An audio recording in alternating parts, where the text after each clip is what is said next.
बहुत समय पहले की बात है। आबादी से दूर एक पुराना वीरान गांव था। घर, सड़कें और दुकानें सभी खाली और सुनसान थी। यह जगह चूहों के भागने और भागने के लिए बिल्कुल उपयुक्त थी। इस गांव में सदियों से उन्हें किसी के आने जाने से कोई फर्क नहीं पड़ता था।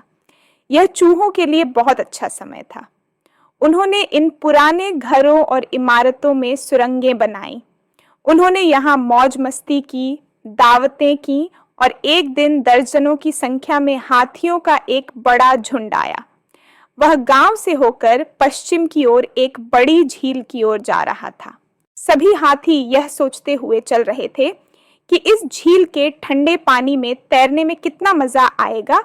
उन्हें क्या पता था कि जब वे गांव से गुजर रहे थे तो उनके कदम चूहों द्वारा बनाई गई सुरंगों और बिल्लों को रौंद रहे थे। हाथी बहुत परेशान हुए। चूहों ने तुरंत एक बैठक बुलाई। अगर उनका झुंड दोबारा आ गया तो हम बर्बाद हो जाएंगे। एक चूहा चिल्लाया, हम उन्हें एक और मौका नहीं देंगे। अब कुछ बहादुर चूहों का एक समूह इन हाथियों के पैरों के निशानों का पीछा करते हुए झील तक गया।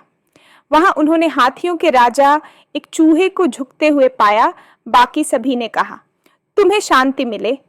हमारी चूहों की आबादी यहाँ से ज्यादा दूर नहीं है। यह वही पुराना वीरान गांव है जहां से आप गुजरे थे। क्या तुम याद करोगे? मुझे याद है, हाथी राजा ने कहा। हम हाथी हैं। हमें नहीं पता था कि चूहों की आबादी है। तुम्हें पता नहीं था।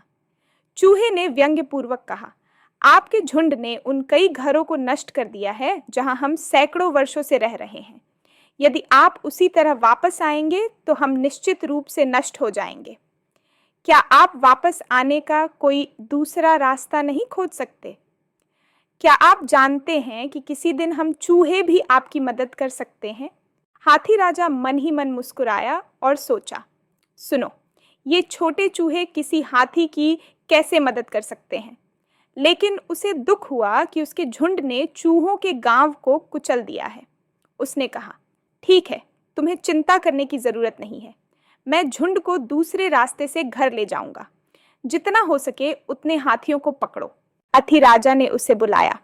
उसने उससे कहा कि वह तुरंत सुनसान गांव में जाए और चूहों को यहाँ ले आए।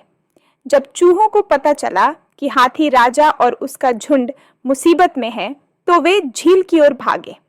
राजा और उसके झुंड को बंधा हुआ देखकर वे जल्दी से रस्सियों तक पहुंच गए और उन्हें अपने तेज दांतों से काटना शुरू कर दिया।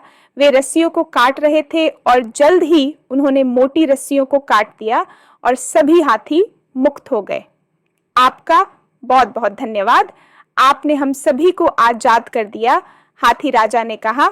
हाथियों के झुंड ने घर वापस जाने के लिए एक नया रास्ता अपनाया और चूहों का समुदाय आने वाले कई वर्षों तक जीवित रहा।